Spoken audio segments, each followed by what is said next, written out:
And my journalist friends even advised me not to. Someone I recently reconnected with, but we had been very close friends, a Pulitzer Prize winning journalist who told me not to publish it because she said, you will have victim on your name tag for the rest of your life.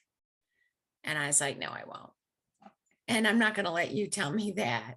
Story time with Stephanie Storey. Hi, I am art historical novelist Stephanie Storey. Welcome to my show, Story Time, where I get to talk to other writers about their passions and their processes and their projects.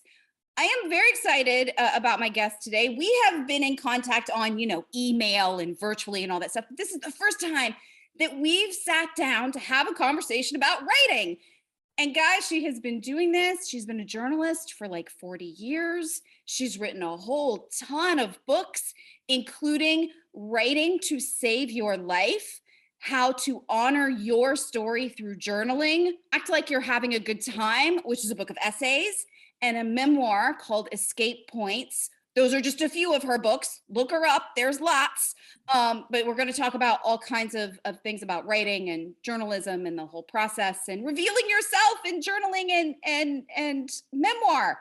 Welcome to the show, Michele Weldon. Thank you so much. I'm so excited to be here, Stephanie. Really fun. I'm just happy to have this conversation with you because you have been doing this for a very long time, this writing life. And I feel like there are not a lot of people who end up sticking with it as long as you have stuck with it, Michele. And I want to know what the secret is.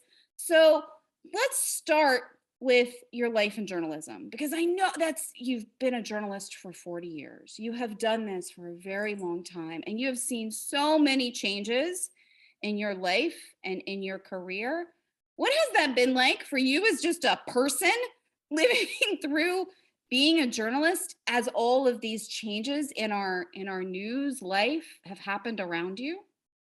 Well, there's so many different ways to talk about and have that conversation. My journalism career began even before that. I had my own newspaper when I was 10. It was called the Juvenile Journal. And it was awesome. Stories about my neighborhood and my family.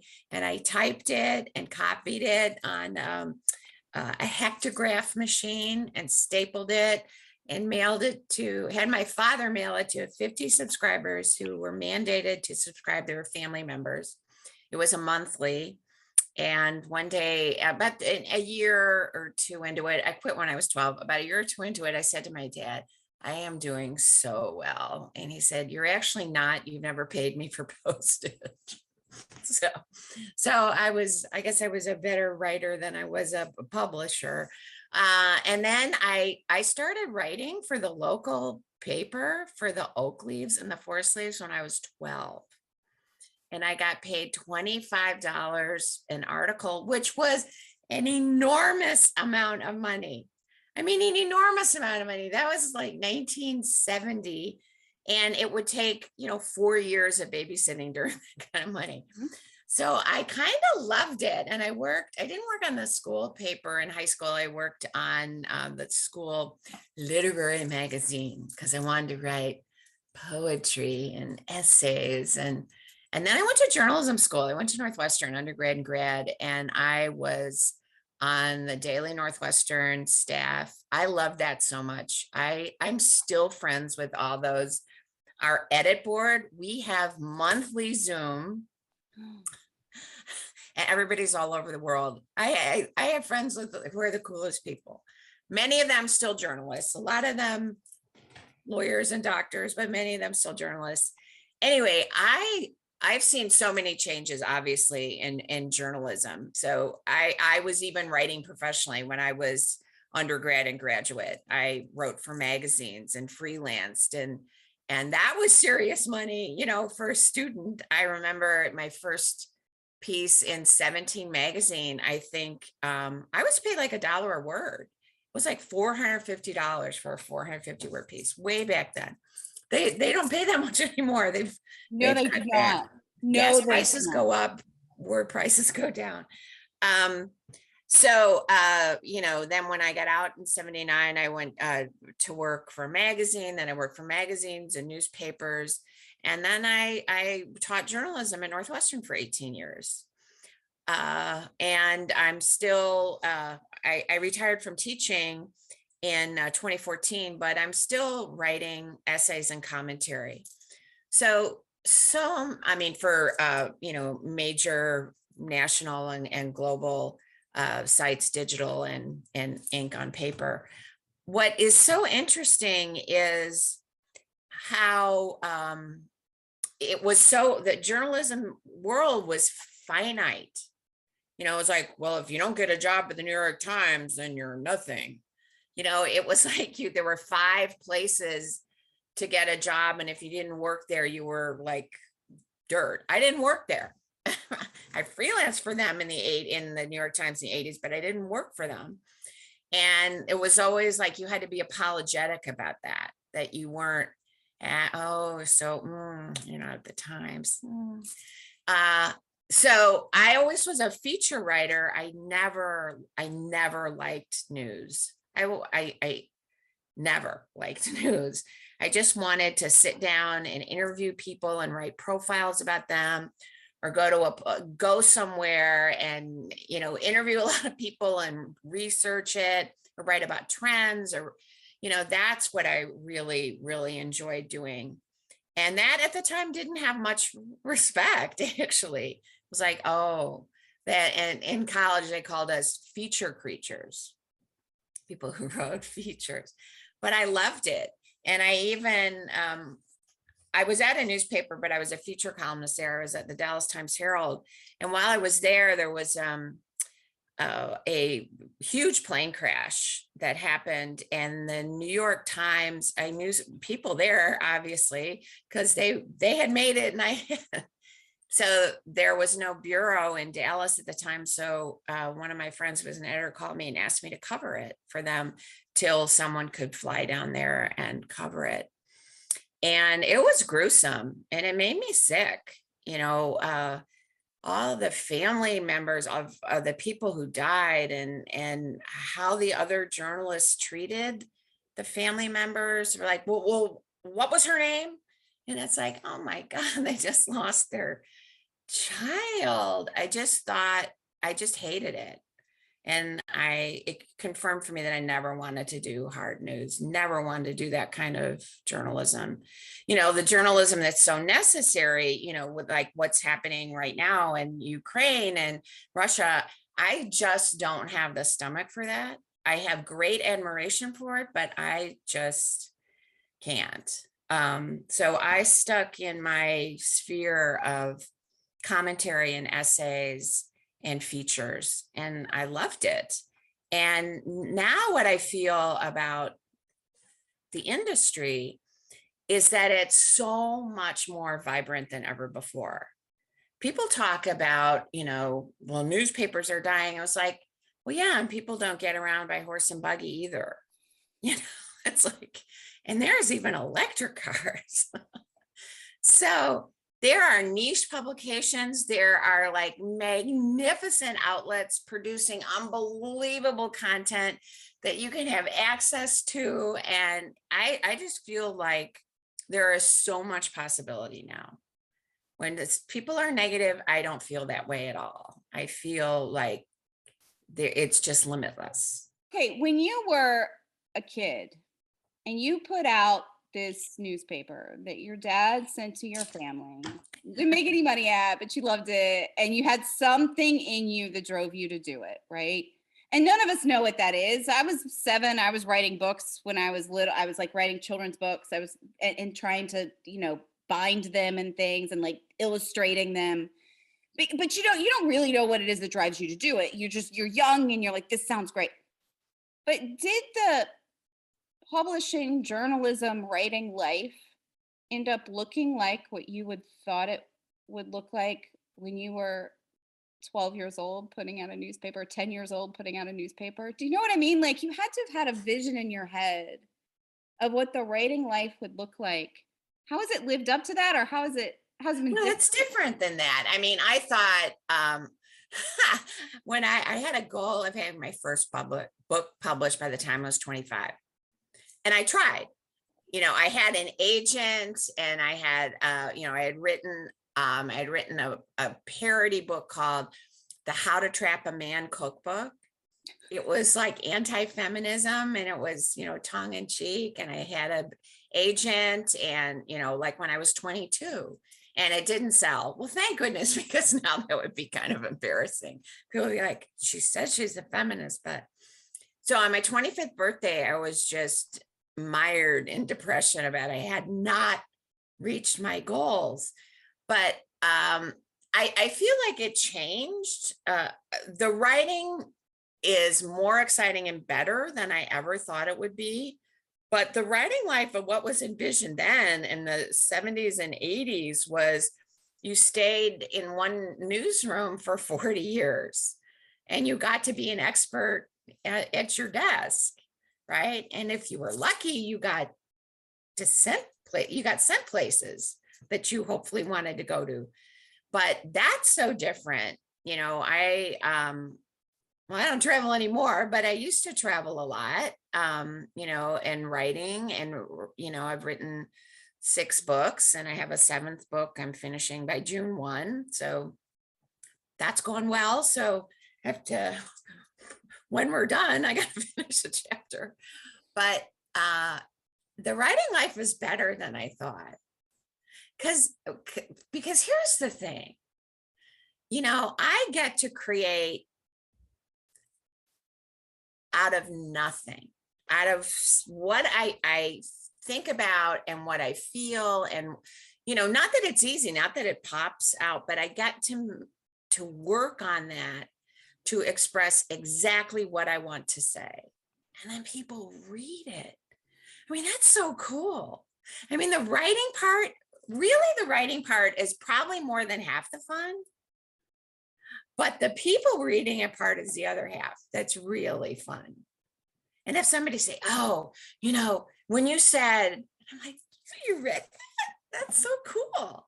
I remember the first time somebody quoted me to me at a party.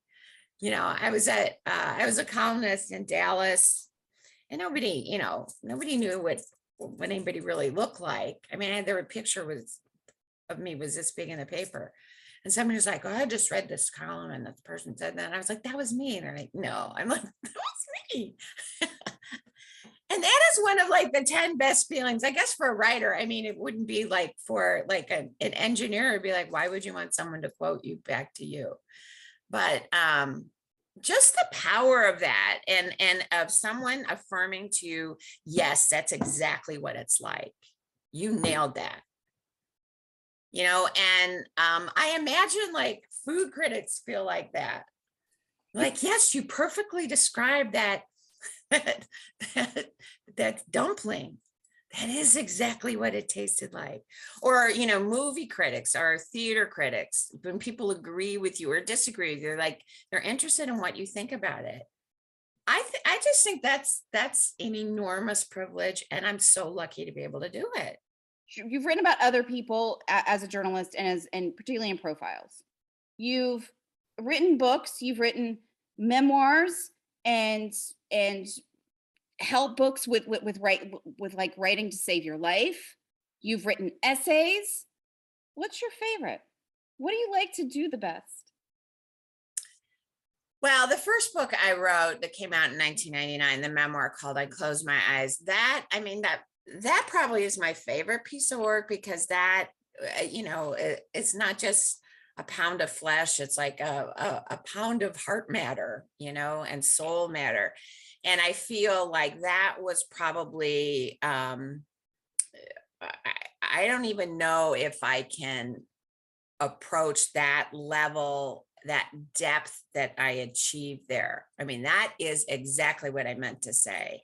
And I don't feel like that every time. I try to get as close as I can in my other work, but that mattered so much to me. That's why that worked out that way. I can't possibly do another memoir because not that much has happened.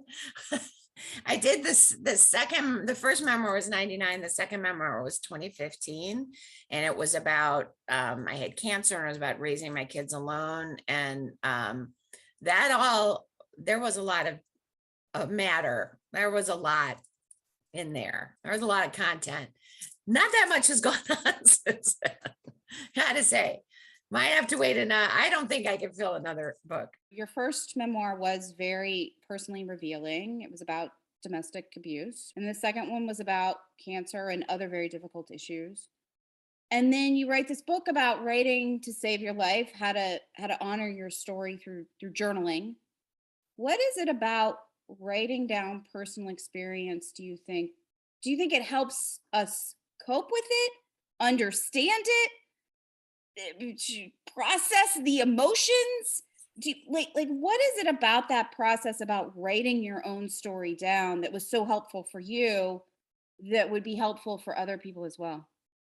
So Stephanie, it's all of those. And that's just not something I think or believe. That's defended in research and psychological research for the past, 30 years. They talk about narrative therapy and how it helps people suffering trauma. It helps people with illness. It helps older people.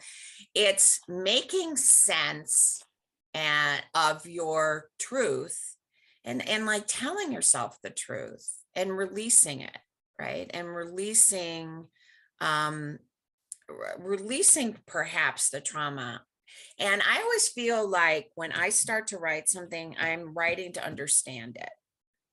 And I'm not the first person to say that. Anne Lamott says that, Amy Tan says that, a lot of memoir, Mary Carr, a lot of people say that. That they write to understand. And I really believe that. I don't think that's just, write to understand if that wall is really blue, you write to understand what you feel about something. It's like the process of naming it gives the power back. And it also organizes it for you. I feel sometimes that writing down something that happened makes it, doesn't make you relive it, but it makes it real again and tangible, right? Instead of playing foosball in your head and bopping around like all these ideas go, it's like, just get them out and then they exist somewhere else. They don't have to keep bothering you, right? You can go back to them because you wrote them down. Did writing about yourself, did externalizing some of that stuff and processing it on the page, did it end up changing the way you wrote about other people? Yes. And that's a really good question to explore. And I did not do that easily. I felt like a complete liar because I was a complete liar. When I was working on this book and living that life, I was writing a weekly column for the Chicago Tribune. And I was writing about the horrors of domestic violence. I'm interviewing people who are running nonprofits. And I'm like, oh yeah, tell me about that. I completely lived a lie.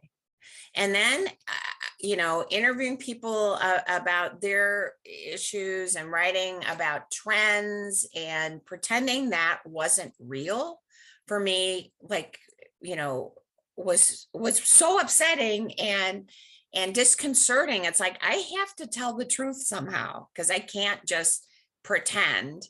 And I was pretending not only in my personal life, I was pretending in my professional life, right? I was writing about the horrors of domestic violence while going home to it. So that decision did not come easy. And I wrote an essay that ended up being the first chapter of the book and entered it into Writer's Digest writing competition in 1996. And I won first place out of thousands. And I thought, oh, maybe somebody needs to read that.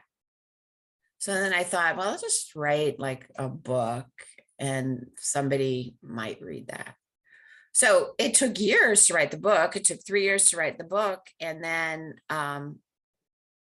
it sold. I had an agent and it sold. And it was the marketing person called me and said, we're keeping the title, that my title was I Close My Eyes, but we want to put the subtitle of Revelations of a Battered Woman. And I said, no, no, no, no, no, no, no, no, no. No. He said, why? I mean, on the phone, I remember this conversation. I said, because then people will know. And he said, well, the entire book is about that. And I said, but I don't want them to know in the bookstore. I mean, it made absolutely no sense. And he was like, so then he had a conversation with me, said, how about if we put it much smaller letters on the front and don't put it on the spine? I was like, okay. Because in the bookstore, then people won't know. I mean, he's like, here's a woman, it's an author we might have a problem with. I mean, it's funny to me now because that was 23 years ago, but I was still terrified. It was like, people will know. But that's such a human reaction, right? Michele, because you've kept this thing a secret. Like that's been your life, has been keeping this thing a secret. That's right. And now suddenly you've decided to make it public, but exactly how public is that going to be? Right. And then when I went on Oprah, then it was like, then it was over, you know, then it was, yeah. Then it's like, yeah, people know now. Yeah. Yes. So how did all the old boyfriends know now? Yeah. So how did that feel? Very freeing, very, very freeing. And then, yeah. And also like, I felt understood. And I also felt really, really helpful. Because I still have people come up to me and say, you know, the book came out in 1999. People come up to me and say, I read your book and I gave it to my sister and she left her husband, you know, and still, you know, people tell me these stories and I've probably gotten 10,000 letters and emails over the past 20 something years from people. A lot of them are from prison. People write and say, you know, thank you, I read this and this, and they tell me their story. So that ceases to be about me. Yeah. And that's a good feeling. It's like to see the power of the words. So there's a catharsis and a healing for self. And then there's a healing for others who take the value and the power of your words and assign it to them, which translates to a universality that really is the purpose of all writing, right? You're trying to connect with others on a level that's beyond your own experience. And then I remember thinking when the book was about to come out, and I remember saying to myself that if just one woman is sitting on her couch and says, that's me, then that's cool. Then that's worth all of the heartache too, of getting it on the page and realizing it's gonna be in bookstores and you're gonna be on Oprah. Sure, we're gonna be talking about this to everybody. It becomes worth the public exposure, knowing that your story might help somebody else.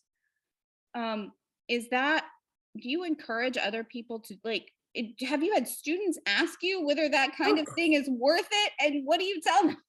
Of course. Oh, I have a funny student story about that. I was teaching at Northwestern when, you know, Oprah came out.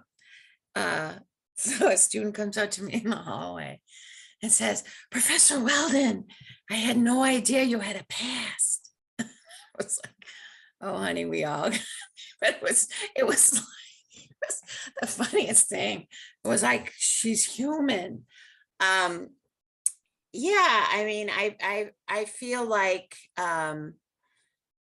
telling the truth is so important, but I also advise to be very wary about it. You have to be really careful, right? And I also don't tell everything, right? I have 3 grown sons. There are things I am not writing about because I have sons, right?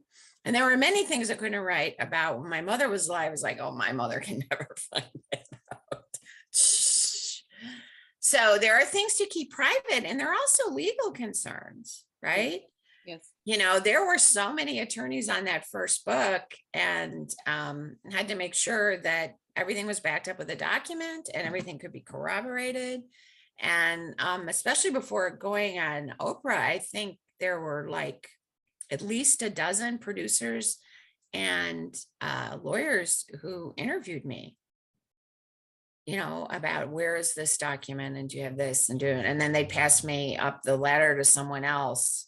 And then finally I was like, well, we're supposed to be taping on Monday and I still don't know if this is happening. So let me just ask you, if you were me, would you stop on the way home from work at Ann Taylor to buy a new outfit? And the producer says, yes, I would. So I did. And then Monday I was on. So yeah, anyway, I'm sorry I got off the point, but no, you definitely have to be careful because you own your story. You do not own someone else's. Right. Yes. Particularly when you're in that land of memoir where That's you right. are trying to tell your story, but by telling your story, you end up telling somebody else's story. Now, one last question about this. Did you have hesitation before publishing it? Like, I know you had hesitation when you realized your name was going to be in a bookstore, but did you ever question? I was just thinking back to your journaling book. Did you ever think about just leaving it as a journal entry and not having the courage to put it out in the world? By then I had invested so much time into it. And by then it to me was like, I was at stake, and my journalist friends even advised me not to. Someone I recently reconnected with, but we had been very close friends, a Pulitzer Prize winning journalist who told me not to publish it because she said, you will have victim on your name tag for the rest of your life. And I was like, no, I won't. And I'm not going to let you tell me that. Only about a year ago, I started speaking with her again. But yeah, there are things to weigh, but it got to be like I was a public voice writing about things and a liar. So that bothered me more than telling, right? The fact that I was inauthentic made me squirm. Right. And that made that whole process worth it. Right. And I was also at this time writing personal columns and essays for magazines and for the Tribune, weekly, and writing about my sons and writing about I was divorced by then, right? And just not mentioning that, right? So, because that wasn't the right place to drop that bomb. But I felt like, I just can't go on being like the happy-go-lucky divorced mom with my kids are funny, they were, but that was, I felt like, I just felt, it felt wrong. Okay. So you've had this huge, long career. You've been going strong. You've already mentioned you have another book in the works. So what is next for you in the writing life? Oh, so this new book is really, really fun. It's another book of essays. Okay. It's called, and we just finalized this, The Time We Have, Essays on Pandemic Living. Woo. So it's 20 essays about life in the last 2 years. Well, that is something that at some point we are all going to want to explore and think about. Like, as we all get out of this moment and we're going to have to all think back and process, what did we just live through? What just went on in our world? Either that or people be like, oh my God, we're finally out of this. Why would I read something? One or the other. So there's that. So maybe there ought to be an asterisk about there's some other topics too. Oh, that's fantastic. Michele, this has been a fascinating and unexpected conversation. I so appreciate you sitting down and talking to me about all of this stuff and talking about what it means to be a writer and what it means to put yourself out there every single day as a writer and in the profound ways that you have. So thank you for joining me. This has been lovely. Thank you so much. This has been a blast. I'm so glad we Got eyes on each other. I know we connected. This is great. We'll have to do it again. And I will see everybody else here next time. Bye-bye. With Stephanie story time virtually. We've got time and plenty of stories, talking stories in a novel way. Story time with Stephanie Story.